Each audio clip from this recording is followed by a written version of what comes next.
best Pansit Canton you can make at home in no time. Let's do this! Let's start with medium heat. Add ng konting oil sa pan. Igisa na natin ng bawang, sibuyas, carrots, and konting asin. Usually, cabbage ang gamit dito guys, pero bok choy lang ang meron ako today. But believe me, sobrang sarap pa rin nito.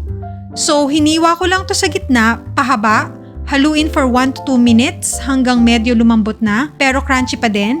And that's it for our veggies. Ilipat na muna natin to sa pinggan. Para sa sahog, meron akong leftover chicken breast and adobong atay ng manok. Tipid tip of the day, pag kumakain kami ng lechong manok guys, nagtitira talaga ako ng pansahog. Now, let's add 1.5 cups of water.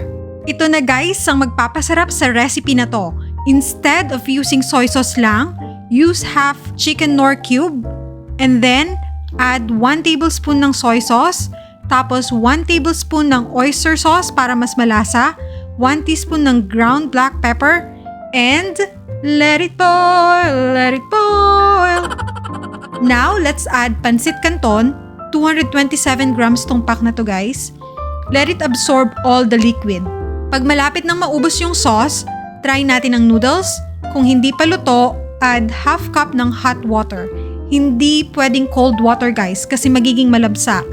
And then after a minute, add the veggies back in and konting halo. One last tip guys, mas masarap kapag nilalagyan ng 1 tablespoon ng kalamansi after turning the heat off.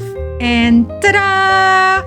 Quick and easy, restaurant quality Pansit Canton. Happy eating everyone!